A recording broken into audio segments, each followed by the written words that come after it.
오늘은 예레미야 29장 하반절 15절로부터 32절 말씀을 통해서 거짓 선지자의 특징 제목으로 함께 말씀을 나누고자 합니다. 아이를 키우면서 가장 당황스러웠던 적이 있습니다. 어떤 순간이냐면 그렇게 예쁘고 귀엽고 천진난만한 그 모습을 가지고 있는 아이들이 거짓말을 하는 순간입니다. 거짓말을 할 때입니다. 정말 당황스럽습니다. 어떻게 이렇게 예쁘고 귀엽고 사랑스러운 아이가 거짓말을 할 수 있을까? 그런 막 화가 치밉니다. 당황스럽기도 하고 화가 치밉니다. 아마 아이를 키워보신 분들은 다 경험하였을 것이고 여러분도 그렇게 경험하였을 겁니다.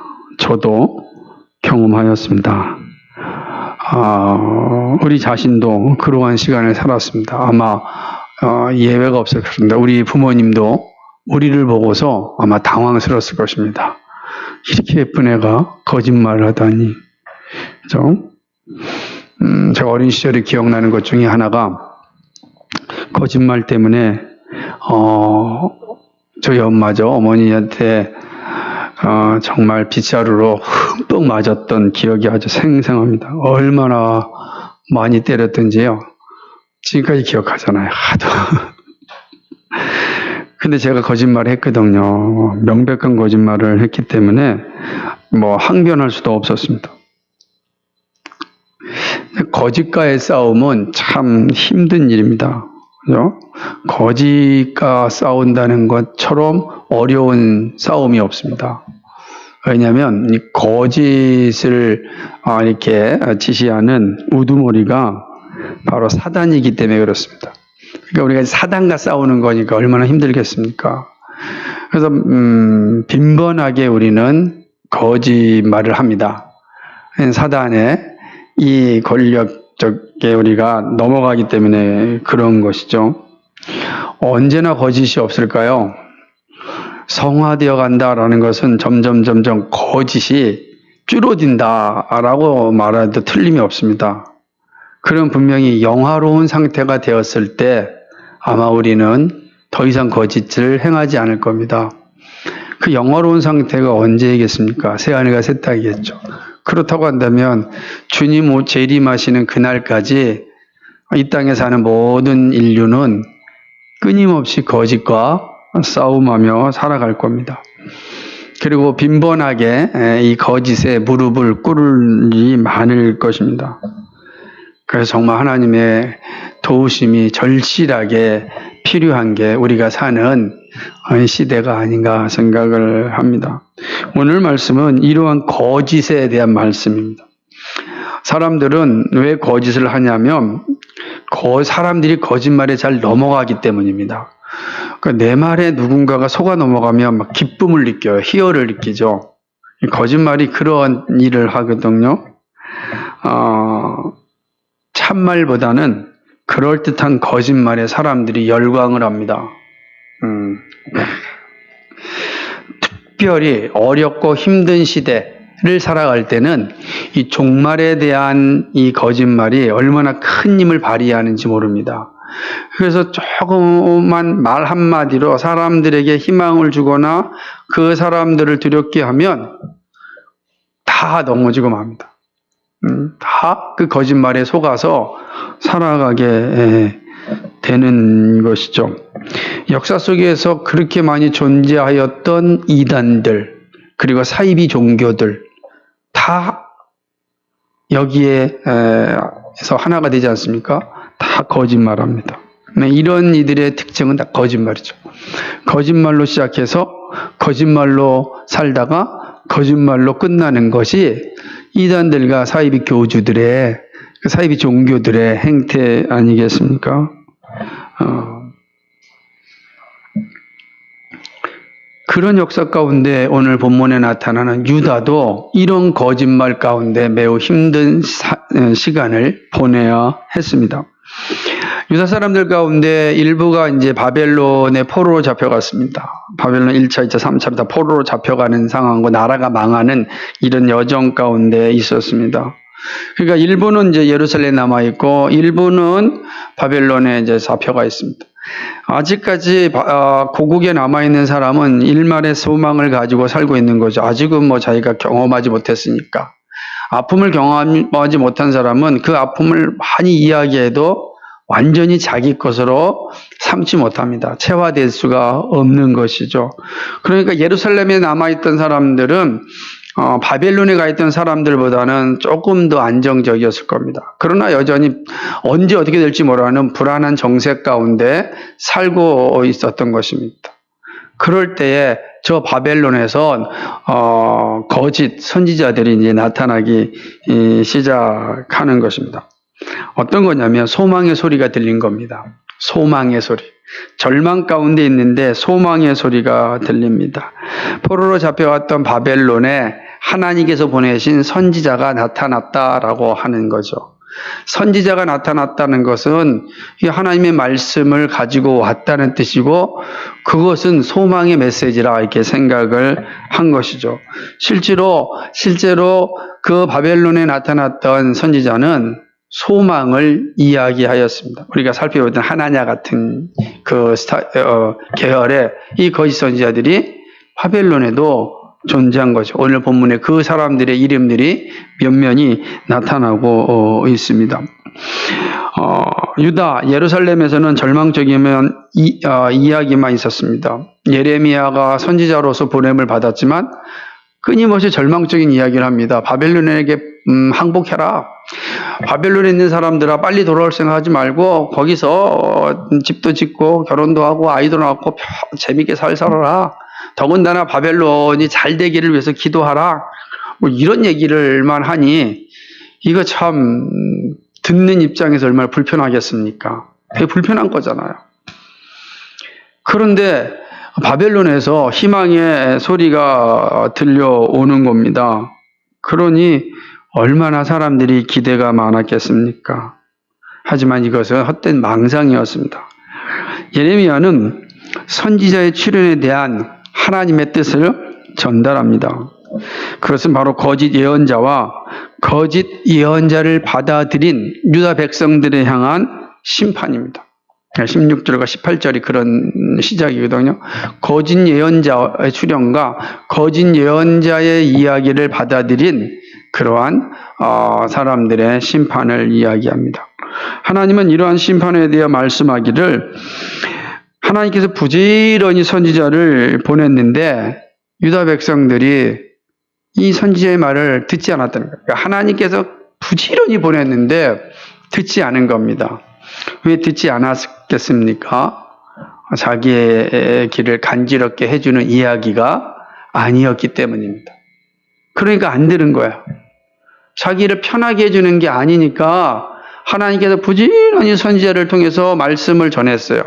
설교자를 부지런히 보내도 사람들이 자기가 듣기 원하는 것만 듣습니다. 근데 현실에 자기가 듣기 원하는 것과 다른 상황이 펼쳐진 겁니다. 나라가 망한 거예요. 그러니 얼마나 절망스럽고 당황스럽겠습니까?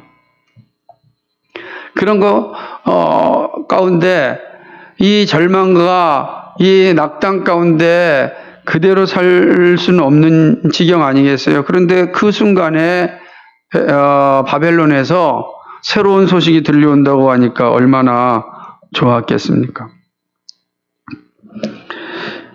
이스라엘 백성들은 거짓 예언자와 거짓 예언자의 말에 흠뻑 빠져 있었습니다.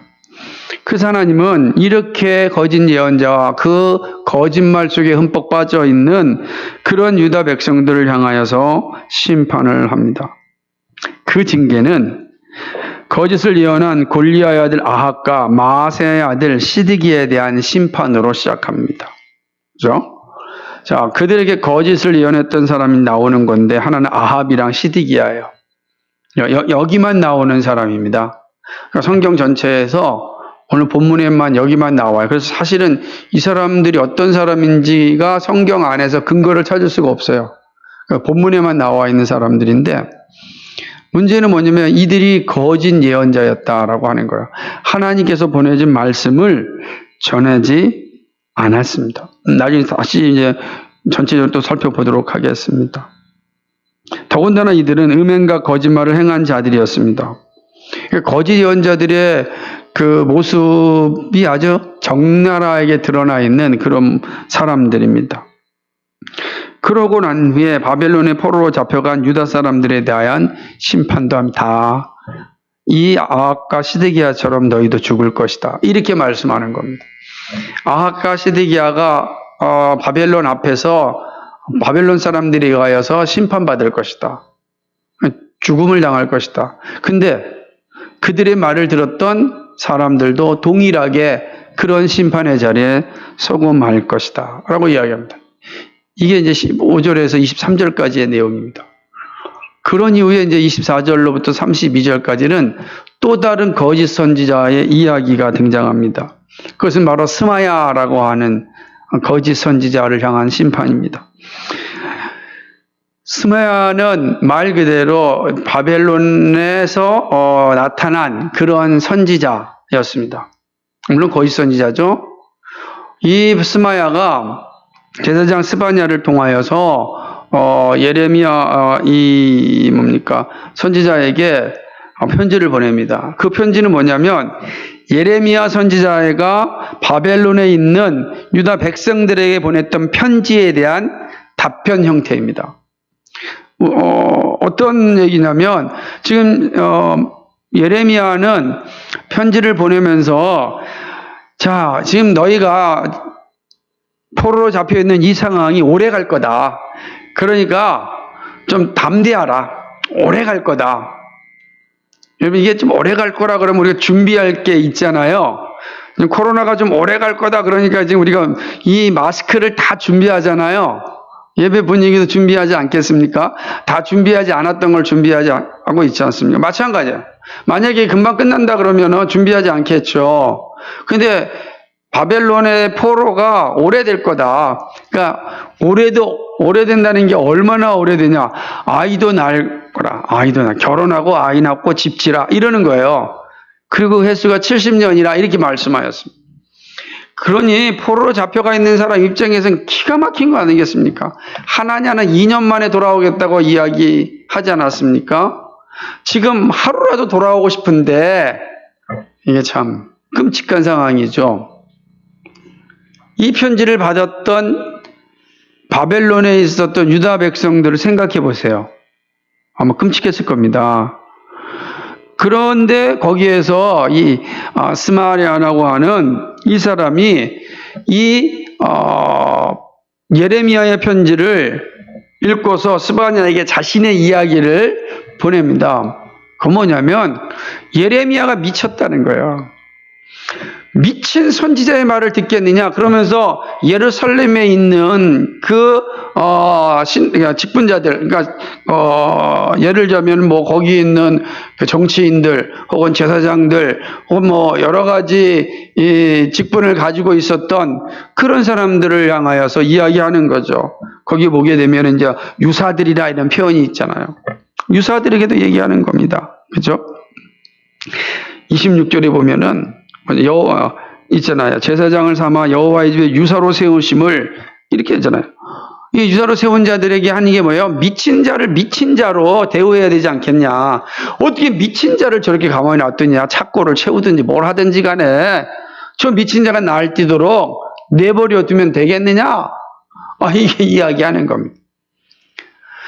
이 이야기가 딱 끝나자마자 그죠? 스마야의 글을 스바냐 선지자가 제사장이 딱 읽고 끝나자마자 하나님의 말씀이 예레미야에게 임하는 것입니다. 그것이 바로 30절부터 32절의 내용인 것입니다. 그렇죠? 하나님은 이 스마야의 편지를 대하여서 예레미야에게 말씀을 전해주는데 세 가지 내용으로 전해줍니다. 첫째는 뭐냐면 31절에 있는데 첫째는 스마야를 선지자로 보내지 않았다라는 선언을 하십니다. 나는 스마야를 선지자로 보내지 않았다. 이것은 예레미야에게 있어서는 강력한 힘이 되는 거죠. 아무리 스마야가 떠들어도 하나님의 말씀이 아님을 예레미야가 확신할 수 있는 거 아니겠습니까? 두 번째, 예언을 하였다는 겁니다. 내가 보내지 않았는데 저가 예언을 한 겁니다. 스마야는 하나님 보낸 자가 아닌데 예언을 하였습니다. 뭐죠? 자기 직분을 넘어선 거죠. 사기를 친 거죠. 거짓을 행한 거죠. 자기가 선지자가 아닌데 선지자처럼 예언을 한 겁니다. 하나님의 말씀, 저가 예언을 하였다는 거예요. 내가 보내지 않았는데 예언을 하였다. 그건 뭐 거짓말이다는 거죠. 마지막 세 번째 뭐냐면 스마야를 향한 비판 중에 하나인데 거짓을 믿게 하였다는 거예요. 이게 더 나쁜 거예요. 그죠? 사람들로 하여금 거짓에 속아 넘어게 한 거예요. 얼마나 달변이었든지 아니면 그럴듯한 표현을 썼든지 사람들로 하여금 하나님의 말씀이 아닌 것을 하나님의 말씀으로 믿게 만들었습니다. 거짓을 믿게 만든 겁니다. 그 거짓을 믿게 만들었으니 백성들이 거짓말 가운데 있는 거 아니에요. 다시 말하면 마귀의 졸개가 되어버린 거 아니에요. 그렇죠. 마귀의 졸개가 되어버렸습니다. 끔찍한 상황이 이루어지고 만 것이죠. 하나님은 이러한 스마야를 향하여서 준엄한 심판을 내리십니다. 그것은 스마야와 그 자손이 하나님의 선하심을 결코 보지 못할 것이다. 하나님의 선하심을 결코 보지 못한다는 게 뭡니까? 70년 만에 다시 예루살렘으로 돌아올 것을 스마야의 자손은 보지 못한다는 거예요. 다시 말하면 스마야의 자손은 어디서 끝나는 겁니까? 그 집안이? 바벨론에서 끝나버리고 맙니다. 그의 자손이 살아도 더 이상 70년을 못 사는 거예요. 70년 안에 그의 자손들이 그 가문이 멸망하고 마는 거예요. 이야, 참 끔찍한 하나님의 심판을 말씀하신 겁니다. 이게 우리가 읽은 29장 후반부의 이야기인 것입니다. 그러니까 우리는 지금 하나냐라고 하는 거짓 선지자 아합과 시드기야, 그 다음에 스마야라고 하는 총 4명의 거짓 선지자들을 보고 있습니다. 이들의 공통된 특징은 뭐냐면 하나님이 보내시지 않았는데 하나님께 보냄받은 것처럼 하나님의 말씀을 전했다라고 하는 겁니다. 그래서 이 거짓 선지자의 특징을 이렇게 말할 수 있어요. 하나님과 관계없고 하나님의 말씀을 전하지 않았고 거짓말로 사람을 믿게 하여 마침내 함께 멸망의 자리에 떨어지게 된 자들입니다. 그죠? 하나님과 아무 관계가 없어요. 그들은 하나님의 이름을 말해 하나님의 말씀을 전하지 않았습니다. 그리고 자기뿐만 아니라 다른 사람도 함께 멸망의 자리에 떨어지게 하였다. 자, 이 모습을 정직하게 이해하는 것이 중요합니다. 이 본문에서 나타나는 거짓 선지자들의 모습이 있죠.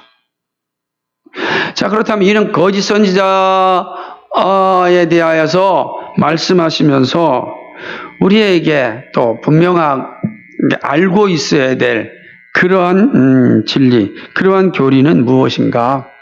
우리가 이 말씀을 통하여서 좀 생각해 보고자 합니다.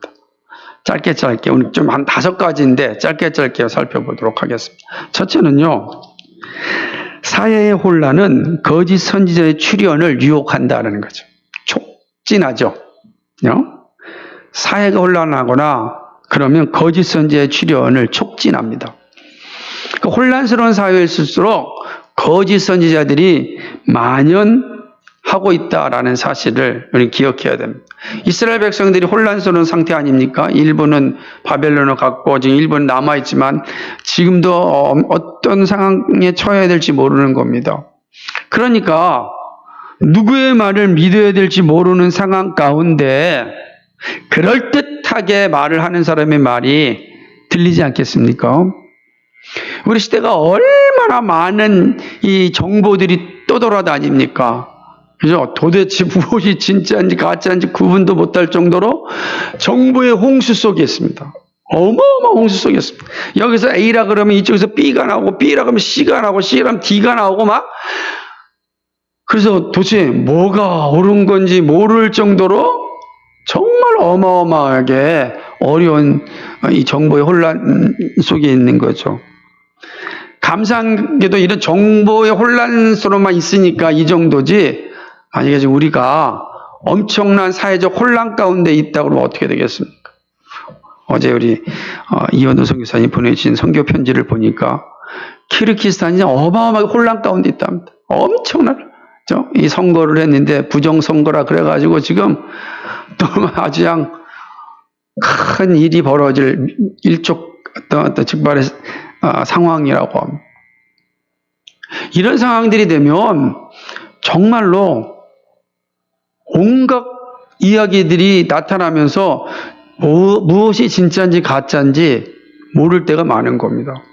그럼 그럴 때는 정말 사람들의 길을 혹하게 하고 마음을 혹하게 하는 그러한 사기꾼들이 등장합니다. 얼마나 잘 등장합니까? 예전에, 지금은 이제 많이 이게 뭡니까, 정리됐지만, 예전에 군대 간 그 부모들, 그러니까 군대 간 아들로 인해서 부모들을 위한 보이스피싱이 엄청나지 않았습니다. 아이가 좀 다쳤다, 군대 가서 문제가 있다. 그럼 자녀를 군대 보내는 부모 입장에서 막 앞뒤 보지 않고서 돈 보내고 그러지 않아요. 정말 많았거든. 혼란스러워지면 이런 사기꾼이 등장하는데, 정말 크게 혼란스러워지면은 거짓 선지자들이 나타납니다. 그렇죠? 그래서 우리나라에 나타난 거짓 선지자들이 다 그런 시대의 사람들이에요. 옛날에 전도관을 했던 박태선이라고 하는 사람, 통일교회 문선명이라고 하는 사람, 지금 뭐 신천지의 이만이라고 하는 사람, 그것만 그러겠습니까? 큰 사람들뿐만 아니라 얼마나 작은 무리 가운데도 이 사기꾼들, 이 거짓 예언자들이 많이 있는지 모릅니다. 사회가 혼란하면 이런 거짓 선지자가 출현한다. 이 사실을 우리는 본문을 통해서 배울 수가 있는 겁니다. 그렇기 때문에 성경은 우리에게 뭐라고 말합니까?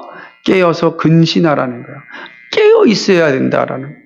이 혼란스러운 사회 속에서 거짓 선지자들의 이야기에 빨려 들어가지 않으려면, 속아 넘어가지 않으려면은 깨어 근신하라는 겁니다. 베드로전서 5장 8절에 베드로 사도는 근신하라, 깨어라, 너희 대적 마귀가 우는 사자같이 두루다니며 삼킬 자를 찾는다 그랬어. 깨어있지 아니하면 마귀에게 사로잡히는 겁니다. 지금도 마찬가지잖아요. 지금도 얼마나 지금 혼란스럽습니다. 다른 나라에 비하면 참 안정적이고 이렇게 좋은 나라가 없죠. 그러나 우리가 사는 우리 안에서 막 혼란스럽잖아요. 사람 다 상대적일 수밖에 없는 상황이기도 하지만, 이러한 시대 가운데 정말 깨어있지 않으면 안 된다라고 하는 거죠. 예수님께서 이제 마지막 십자가를 지시려고 감난산에서 기도하였습니다. 그 얼마나 중요한 시간입니까? 정말 중요한 시간이에요. 이 시간에 정말 하나님의 뜻을 명확히 듣는 게 중요하거든요. 하나님의 뜻을 정확히 시행하는 게 중요한. 그래서 예수님께서 제자들에게 나를 위해서 기도해달라고 요청한 거예요. 함께 기도해달라. 그런데 어떻게 되었습니까? 마태복음 26장 41절에 보면 예수님이 시험에 들지 않게 깨어 기도하라 그랬습니다. 시험에 들지 않게 깨어 기도하라. 기도. 시험에 들지 않게. 근데 제자들은 잠잤습니다. 기가 막힌 일이죠. 지금 예수님은 십자가를 지러 가는 정말 이게 절대절명의 순간인데 제자들 잠자는 거예요.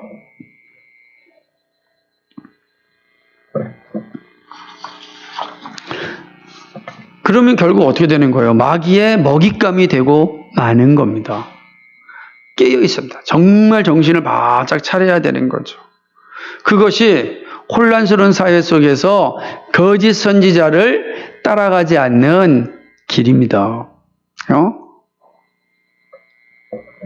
이 첫 번째.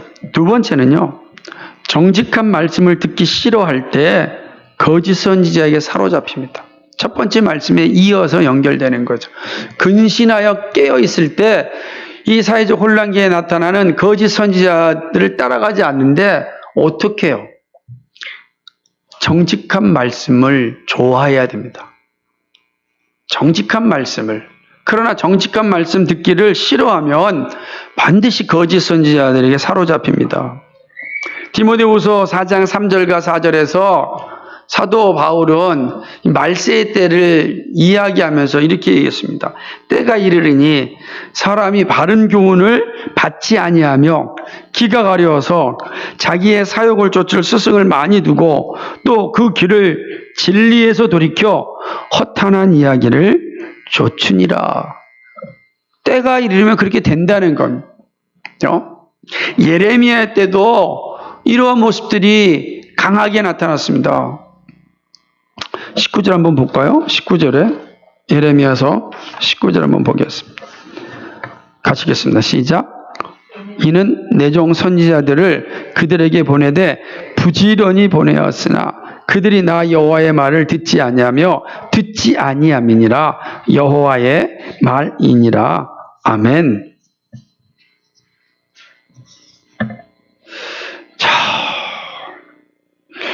하나님께서 부지런히 선지자를 보냈어요. 그런데 사람들이 듣지 아니하며 듣지 아니하니라 강조하는 거예요. 듣지 아니하며 듣지 아니하니라. 징그럽게 안 들었다는 겁니다. 하나님의 말씀을 부지런히 보냈다고요. 선지자들을 부지런히 보냈다고요. 그런데 안 들어요. 끊임없이 안 들어요. 왜 안 듣습니까? 바른 교훈을 받기 싫습니다. 교훈 받기를 싫어하는 거예요. 네가 뭔데 나한테 이야기하냐라는 거야. 내가 이렇게 잘 살고 있는데, 내가 이 정도 배웠는데 이야기하는 겁니다. 교회를 비판하는 일부의 사람들 가운데, 목회자들 빼놓고 일부의 성도들 가운데 보면 좀 안다라고 하는 이 교만과 자만심이 하늘을 가려서 말씀을 받지 않으려고 합니다. 교훈을 받지 않으려고 합니다. 그런 거예요. 그러면 반드시 거짓 선지자들의 이 놀이에 빠져들고 마는 겁니다. 기가 가려워서 자기의 사욕을 쫓을 스승을 많이 둔다 그랬어요. 부지런히 보냈는데도 듣지 않았습니다. 그리고 자기가 듣고 싶은 이야기만 듣습니다. 아무리 설교를 해도 자기가 듣고 싶은 이야기만 하는 거예요. 본문에서 하나님께서 무엇을 말씀하는지 집중하여 들어야 되는데 내가 듣고 싶은 이야기만 듣고 가는 겁니다.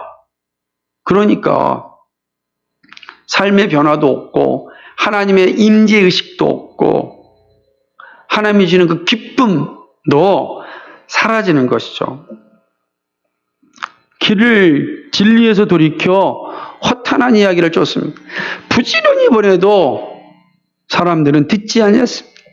그리고 뭐만 들었습니까? 허탄한 이야기만 듣는 겁니다. 우리에게 허탄한 이야기 좀 해주세요 라고 이야기합니다. 허탄한 이야기. 예? 설교단에서 말씀을 강의하고 집중해야 되는데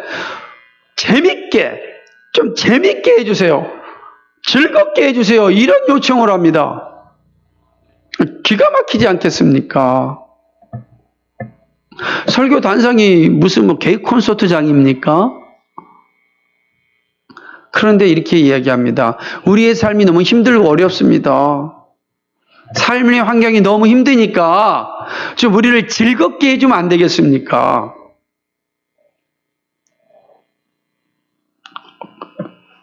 그럼 개그 콘서트 봐야지. 그죠? 개그 콘서트 봐야지 저를 보면 안 되잖아요. 근데 여러분은 정말 어떻습니까? 정말 이렇게 부지런히 말씀을 전할 때 듣습니까? 하나님의 말씀이 무엇인지 알려고 애씁니까? 나중에 후회하지 마십시오. 무슨 말씀을 했는지 기억도 안 나요. 그게 변명이 아닙니다.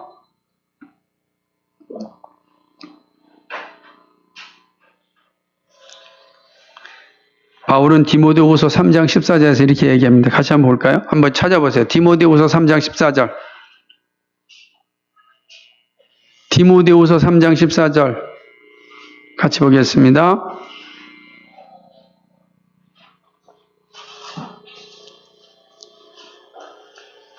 같이 있습니다. 시작. 그러나 너는 배우고 확신한 일에 거하라.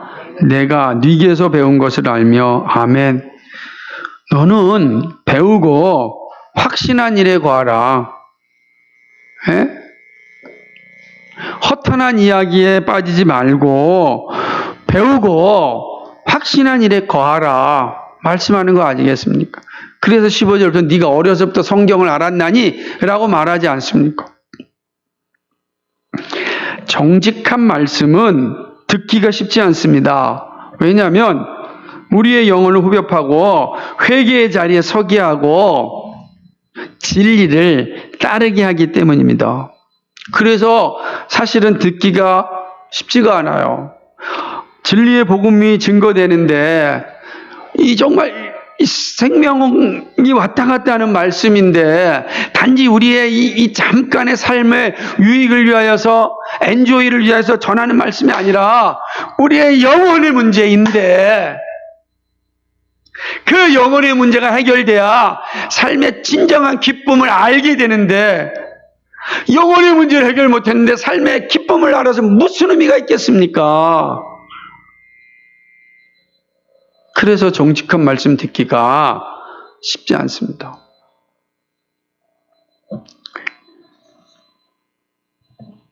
그러나 이 말씀을 듣기 싫어하면 그냥 거짓 선지자에게 사로잡힙니다. 왜냐하면 달콤한 소리들은 정말 많거든요. 정말 많아요. 기분 좋게 합니다. 절대로 불편하게 만들지 않아요. 그러나 정직한 말씀 듣기를 싫어할 때 거짓 선지자에게 사로잡힌다는 사실을 우리는 본문을 통해서 바르게 인식해야 됩니다. 세 번째는요, 거짓 선지자는 하나님의 이름을 이용하여 예언합니다. 21절 보게 되면 예레미야 29장 21절 보면은 이렇게 얘기합니다. 만군의 여호와 이스라엘의 하나님, 내가 골리앗의 아들 아합과 마아스의 아들 시드기야에 대하여 말하노라. 그들은 내 이름으로 너희에게 거짓을 예언한 자라. 아멘. 여기서 기가 막히지 않습니까? 이게 말이 안 되잖아요. 하나님의 이름은 진리잖아요. 거룩이잖아요. 그럼 하나님의 이름으로는 뭘 나가야 돼요? 진리가 나가야 되고 거룩이 나가야 되잖아요. 그런데 어떻게 됩니까? 하나님의 이름으로 거짓을 예언하였다는 거짓을.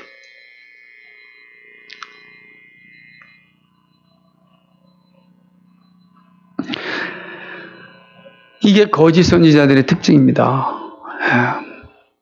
아마 여기 조시는 분들은 재밌는 강사가 와서 하면 안 좋을 거예요. 그러다 지옥 가겠지만 정신 좀 바짝 좀 차리십시오. 뭐가 그렇게 좋다고. 예? 여러분, 거짓 선지자라고 해서 외모에 뿔이 달린 게 아니에요. 딱 보면은 뿔이 달렸구나. 이 거짓 선지자구나. 이게 알지 않는다고요. 알면 참 좋을 텐데 그렇게 보이지 않아요. 똑같은 모습으로 나타납니다. 아니 더 멋진 모습으로 나타나. 성경은 뭐라 그랬어요? 이들을 광명의 천사와 같다 그랬어요. 천사처럼 나타나는 거예요. 따뜻하게 좋은 말만 해주고, 그죠? 또 이들을 양의 탈을 쓴 일입니다. 속은 일이지만 뭐예요? 양처럼 보인다고요. 마태복음 7장 15절에 보면 이런 말씀이 있어요. 마태복음 7장 15절에 거짓 선지자들을 삼가라. 양의 옷을 입고 너희에게 나아오나 속에는 노략질하는 일이라. 양의 탈을 쓰는, 양은 순결함을 얘기하고 친절함을 얘기하고, 양은 그렇잖아요. 순종을 얘기하니까 얼마나 좋아요. 무슨 말만 하면 웃어주고. 근데 그 속에는 이리가 들었다는 거예요. 사로잡아 먹으려고. 그러므로 그들의 말하는 것을 잘 분별해야 합니다. 한 번 말을 듣고 기뻐하는 것은 정말 어렵습니다. 한 번 말씀 듣고 기뻐하는 건 말씀을 오랫동안 들어야 됩니다. 그래야 분별할 수 있습니다. 한 번에 좋은 설교나 말에 현혹당하지 말고 긴 시간 동안의 가르침을 살펴볼 수 있어야 됩니다. 그래서 어떤 목사님의 설교 한번 들으면 너무 좋다. 그런 것에 선동당하지 말라는 거예요. 정말 그분이 좋다면 최소한 그분의 설교 3년치를 다 들어보세요. 그런가? 그럼 정말 좋은 거예요. 거짓 선지자들은 한결같이 다 하나님의 이름을 도용합니다. 도용해서 얘기한다고요. 예? 그러니까 우리가 잘 아는 것이 필요한 것입니다. 그러려면 다시 두 번째로 와서 정직한 말씀을 잘 들어야 돼요. 그래야 양의 탈을 쓴 이리를 구별할 수가 있는 겁니다. 그래야 사회적 혼란기에 나타나는 이 거짓 선지자들을 분별할 수가 있는 겁니다. 이거 세 번째입니다. 네 번째는요. 거짓 선지자는 그 행실로 자신을 증명합니다. 23절 예레미야 23절부터 29장 23절 시작. 이는 그들이 이스라엘 중에서 망령되이 행하여 그 이웃의 아내와 행음하며 내가 그들에게 명하지 아니한 거짓을 내 이름으로 말함이니라.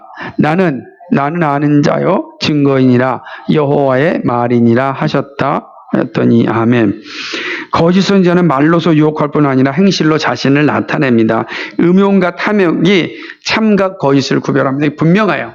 거짓 선지자는 반드시 이 음행과 탐욕이 그의 삶 속에 반드시 나타납니다.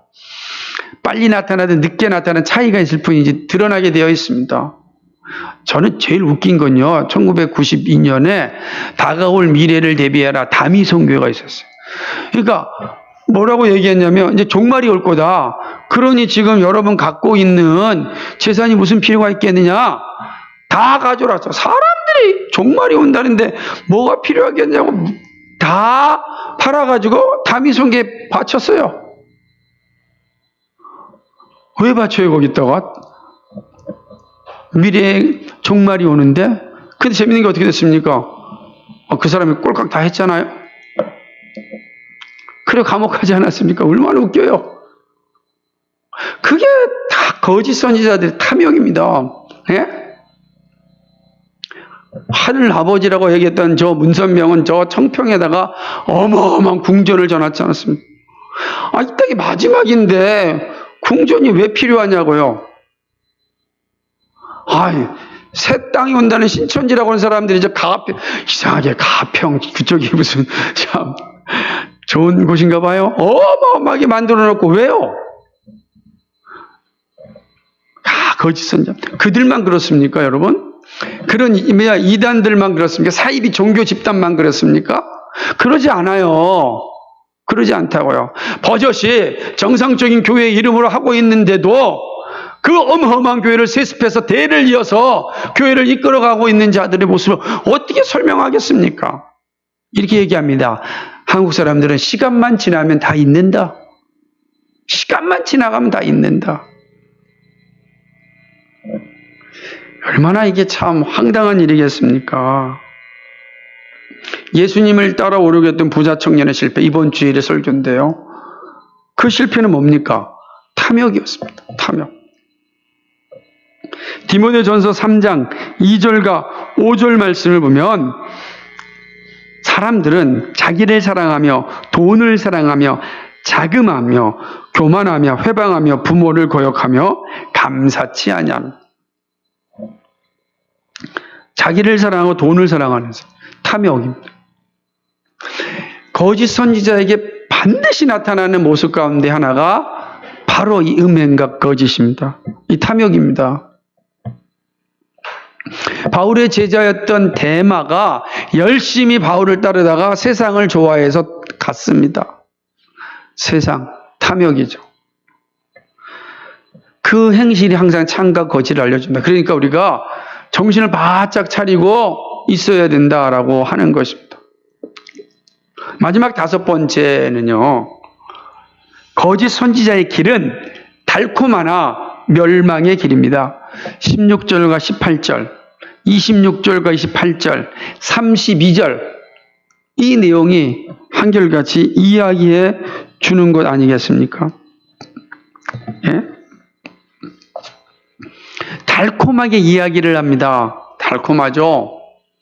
하나님 나라처럼 2년 만에 돌아온다. 예레미야? 저거 미친놈 얘기를 당신 듣고 있습니까 지금? 그러니 정신 바짝 들지 않았겠어요? 맞아, 우리가 지금 미친놈 소리 들었으니까.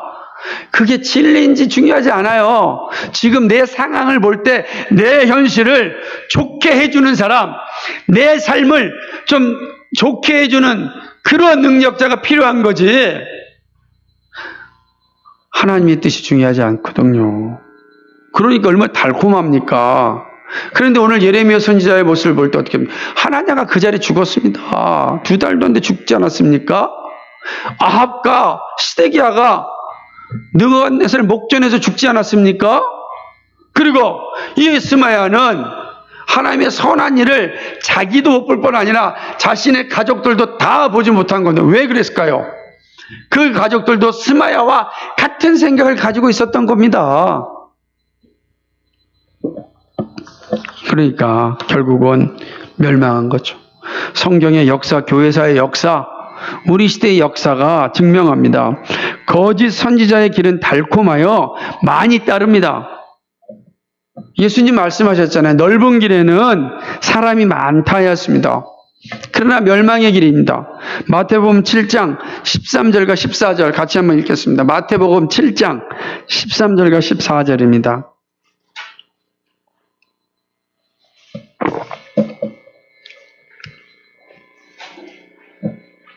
시작. 좁은 문으로 들어가라. 멸망으로 인도하는 문은 크고 그 길이 넓어 그리로 들어가는 자가 많고 생명으로 인도하는 문은 좁고 길이 부착하여 찾는 이가 적음이니라. 아멘.